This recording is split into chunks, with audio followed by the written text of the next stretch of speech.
Hello guys, welcome to my channel and मैं लेकर आ गई हूँ थंडर क्लाउड रेनस्टॉर्म का एपिसोड 6। तो चलिए स्टार्ट करते हैं, लेकिन उससे पहले अगर आप मेरे चैनल पर नए हैं तो सब्सक्राइब ज़रूर कीजिएगा। तो एपिसोड की स्टार्टिंग होती है, उन्हें कंपनी में अचीवमेंट मिलता है जिस वजह से वो लोग काफ़ी खुश होते हैं। तो कुछ लोग कहते हैं कि क्या प्रमोशन होगा, तो कुछ लोग कहते हैं कि हम लोग पार्टी करते हैं।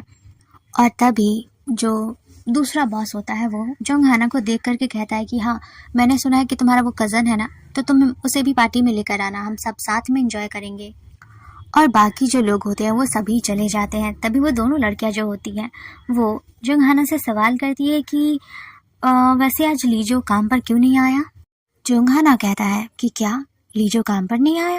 वो लड़कियां कहती है क्यों, तुम दोनों तो साथ में रहते हो, फिर तुम्हें नहीं पता कि वो नहीं आया आज काम पे।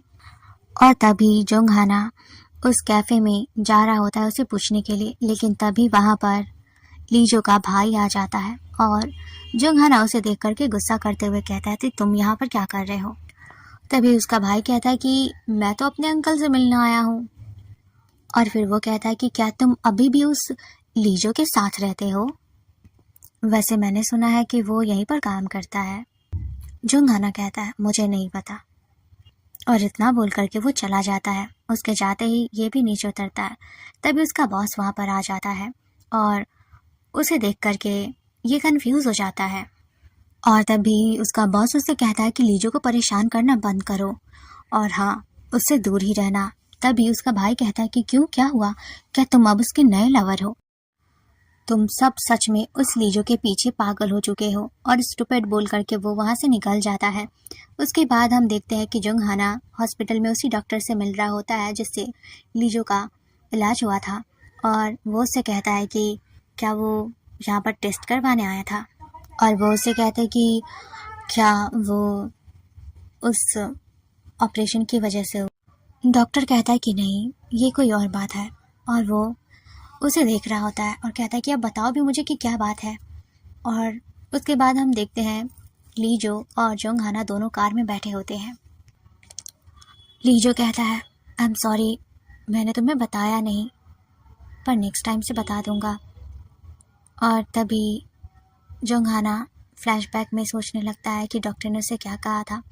वो कहता है कि जब उसे मारा गया था तब उसे काफ़ी चोट आ गई थी, हमें लगता है कि हमें पुलिस को इन्फॉर्म कर देना चाहिए। और उसके बाद फ्लैशबैक ख़त्म होता है। इस वक्त जोंग हाना गुस्सा था। फिर वो दोनों घर आते हैं और तभी जोंग हाना देखता है लीजो के चोट को और वो कहता है कि ये सब क्या है। लीजो कहता है कि मैं तुम्हें एक्सप्लेन करता हूँ ना, प्लीज़ गुस्सा मत करो। तभी वो कहता है कि क्यों, तुमने मुझे बताया क्यों नहीं कि तुम्हें ये सब चोट आई हुई है, और तुम उन सब का जवाब क्यों नहीं देते हो, क्यों जो वो लोग करता है तुम करने देते हो।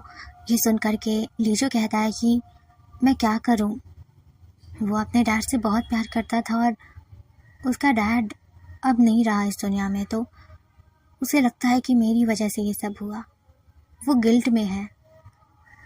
ये सुन करके जोंग हाना को गुस्सा आ रहा होता है कि ये अपने लिए स्टैंड क्यों नहीं लेता।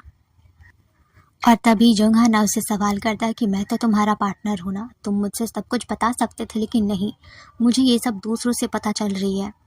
लेकिन तभी लीजो कहता है कि अब मुझे लगता है हमारे इस रिलेशनशिप को ख़त्म कर देना चाहिए, ये हमारे लिए अच्छा होगा, तुम अपनी लाइफ जियो और मैं अपनी लाइफ। लेकिन इन सब से जोंग हाना खुश नहीं था। वो कहता है कि नहीं, मुझे तुमसे ब्रेकअप नहीं करना है, चाहे किसी भी कीमत पर मैं तुम्हारा साथ दूंगा, तुम्हारे साथ रहूँगा।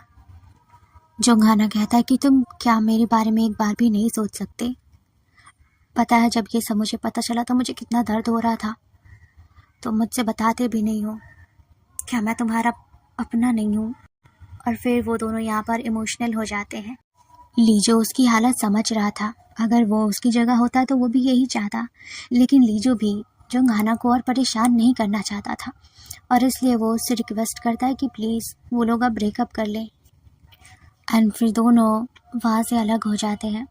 नेक्स्ट सीन में दिखाया जाता है लीजो ड्रिंक कर रहा था, उसका फ्रेंड उसे समझा रहा होता है, और तभी वहाँ पर लीजो का भाई आ जाता है। लीजो के भाई को देख करके जोंग हाना को बहुत गुस्सा आता है और वो उससे कहता है कि चलो बाहर हम लोग स्मोक करते हैं, और उसे बाहर लेकर आता है और उसके साथ फाइट करने लगता है कि क्यों तुम लीजो को परेशान करते हो, क्यों उसे तुम्हें प्रॉब्लम होती है, वो तुम्हारा अपना भाई है, क्यों तुम उसके बारे में ऐसा सोचते हो। लेकिन तभी जोंगहाना का फ्रेंड आ जाता है और उन दोनों के फाइट को रोक देता है और वो भी गुस्सा करते हुए उसका भाई चला जाता है। फिर हम देखते हैं नेक्स्ट डे का सीन। जोंगहाना कार में बैठा होता है और तभी वहाँ पर एक आदमी आता है और उससे कहता है, मिस्टर सियो आपसे मिलना चाहते हैं। उसके बाद हम देखते हैं जोंगहाना जो कि एक कार में बैठा होता है, उसके बगल में एक आदमी जो कि उसी का डैड होता है और वो दोनों काफ़ी सीरियस लग रहे होते हैं। उसका डैड कहता है कि मैंने तुमसे कहा था कि किसी को भी पता नहीं चलने देना चाहिए जब तक कि वो कंपनी को तुम अपने तरीके से ना हैंडल करना सीख जाओ। तभी जोंगहाना उससे कहता है कि डैड ऐसा कुछ भी नहीं है, हमारी बस फाइट हुई थी जो कि नॉर्मल कजन्स में होती रहती है। लेकिन उसके डैड उससे कहता है कि तुम्हें पता है ना कि छोटी छोटी बातों का बतंगर बनना कितना आसानी हो गया है आजकल के ज़माने में। तुम्हें पता है ना कि सभी लोग तुम पर नज़र कराए बैठे हुए हैं और वो तुम्हारा वीकनेस है। तभी जोंगहाना कहता है कि नहीं, वो मेरा वीकनेस नहीं है, अगर आपका हो गया तो क्या मैं अब जा सकता हूँ। और वो कार से बाहर निकल जाता है, लेकिन तभी उसके डैड उसे रोकते हैं और फिर वो उसके पास आ जाते हैं। उसके डैड उससे कहते हैं कि मेरी बातों को सीरियसली लेना, उसे झूठ समझने की गलती मत करना, ये तुम्हारे लिए अच्छा होगा और तुम्हारे उस पार्टनर के लिए भी अच्छा होगा। तभी ये सुन करके जोंगहाना समझ जाता है कि शायद उसके डैड लीजो से मिले होंगे कभी, और वो कहता है कि प्लीज़ उससे कुछ भी करने की कोशिश भी मत कीजिएगा वरना आप देखिएगा कि मेरा क्या रूप होता है। लेकिन तभी उसके डैड उसे एक थप्पड़ मारते हैं और कहते हैं, नेक्स्ट टाइम से बी केयरफुल, क्योंकि मैं नहीं चाहता कि तुम्हारी वजह से कुछ भी सीन क्रिएट हो और हमें बाद में प्रॉब्लम हो। उसके बाद जोंगहाना घर आता है और वो काफ़ी शांत लग रहा था। तभी लीजो उसे देखता है, उसके गाल में हल्का सा दाग था। वो उसे देख करके कहता है कि क्या हुआ, तुम्हें ये चोट कैसे आई। लेकिन तभी जोंगहाना लीजो से सवाल करता है कि बताओ, क्या ये जो हमारा रिलेशनशिप था तुम्हारे लिए प्रॉब्लम क्रिएट करता है, तुम्हारे लिए बोझ है क्या। तभी लीजो कहता है कि तुम क्या बात कर रहे हो अचानक से। जोंगहाना कहता है, मेरे लिए ये रिलेशनशिप ब्लेसिंग्स जैसा है, प्लीज़ मैं तुम्हारे साथ हमेशा रहना चाहता हूँ, जितनी मेरी लाइफ होगी उतनी। क्या तुम भी मेरे साथ रहना पसंद करोगे प्लीज़। मैं तुम्हें हर मोमेंट पे हर जगह तुम्हें हमेशा सपोर्ट करता रहूँगा, बस मेरा हाथ मत छोड़ना। लेकिन लीजो कहता है कि नहीं, उसकी कोई ज़रूरत नहीं है। देखो तुम्हारे सामने तुम्हारी पूरी लाइफ पड़ी है, तुम्हारा करियर, तुम्हारा फ्यूचर इंतज़ार कर रहा है। पर जोंगहाना कहता है कि नहीं, जिस फ्यूचर में तुम नहीं हो मुझे उस फ्यूचर की कोई ज़रूरत नहीं है, उस करियर की कोई ज़रूरत नहीं है, मुझे तुम्हारे साथ रहना है। क्यों तुम बात नहीं समझ रहे मेरे। और वो कहता है कि कुछ ऐसा है जो मुझे तुम्हें बता देना चाहिए। क्या तुम्हें ऐसा लगता है कि मैं तुमसे कुछ झूठ बोल रहा हूँ। तभी जोंगहाना कहता है कि मुझे तुम्हारे बारे में सारा सच पता है, कुछ भी ऐसा नहीं है जो मुझसे छुपा हुआ है। मुझे ये भी पता है कि तुम स्योनजोंगिन के साथ रह चुके हो और मुझे इससे कोई मतलब नहीं है। वहीं लीजो ये सब सुन करके उदास हो जाता है और वो वहाँ से जाने लगता है। तभी जोंगहाना कहता है कि देखो, अगर तुम यहाँ से गए तो सच में हमारा रिलेशनशिप अब ख़त्म हो जाएगा, सब टूट जाएगा। लेकिन लीजो नहीं रुकता और वो अपना कदम आगे बढ़ा लेता है और हमेशा हमेशा के लिए लीजो उसे छोड़कर चला जाता है। अगले दिन जब जोंगहाना उसे हर जगह ढूंढता है पर लीजो कहीं पे भी नहीं था, इवन वो अपनी जॉब पे भी नहीं था। और वो उसके बॉस से पूछता है, लेकिन उसका बॉस उससे कहता है कि मुझे नहीं पता, और अगर मैं पता भी होगा तो मैं तुम्हें क्यों बताऊंगा। लेकिन बहुत रिक्वेस्ट करने के बाद, वैसे एक बात बताओ, लीजो ही क्यों तुम्हारी लाइफ में चाहिए। जोंगहाना उसे अपना कार्ड देता है और कहता है कि तुम्हें कहीं पर भी लीजो दिखे या उसके बारे में पता चले, प्लीज़ मुझे बताना, मुझे कांटेक्ट करना। और इतना बोल करके वो बाहर निकलता है तो वहाँ पर उसी के डैड का वो आदमी होता है जो उसे देख रहा होता है। फिर वो उसका नाम लेता है, लेकिन तभी जोंगहाना कहता है कि क्या हुआ, अब डैड ने तुम्हें मेरी निगरानी में रख दिया है क्या। लेकिन वो आदमी कहता है कि मुझे आपसे कुछ बात करनी है, और वो लोग पास में खड़े होकर के बातें करने लगते हैं। एंड तभी वो आदमी उससे कहता है कि आपके डैड चाहते हैं कि कल के कल ही आप सब कुछ टेक ओवर कर ले कंपनी।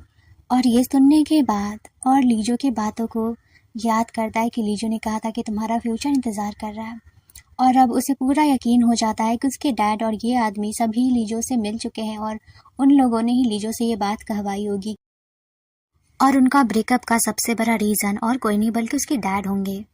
और तभी जोंगहाना उससे और सवाल करता है लेकिन वो कहता है कि देखो, इतने सालों से वो हम लोगों से जुड़ा हुआ था और इसी वजह से आपके डैड ने कंपनसेशन के लिए उसे कुछ पैसे भी ऑफ़र किए थे और उसने वो पैसे लिए और तुमसे ब्रेकअप कर लिया।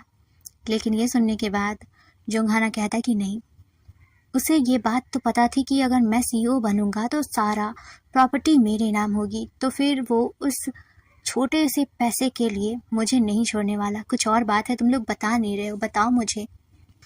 तभी वो आदमी कहता है कि अब ये मुझे कैसे पता होगा, शायद आप दोनों का रिलेशनशिप ही अच्छा नहीं था। ये सुन कर के वो कहता है कि अब निकल जाओ यहाँ से, और वो उसे चले जाने को कह देता है। उसके जाने के बाद उसे बहुत ज़्यादा बुरा लग रहा होता है। फिर वो अपना फ़ोन निकालता है और लीजो के मैसेज करता है कि लीजो प्लीज़ आ जाओ, मैं तुम्हारे बिना नहीं रह सकता यार, प्लीज़।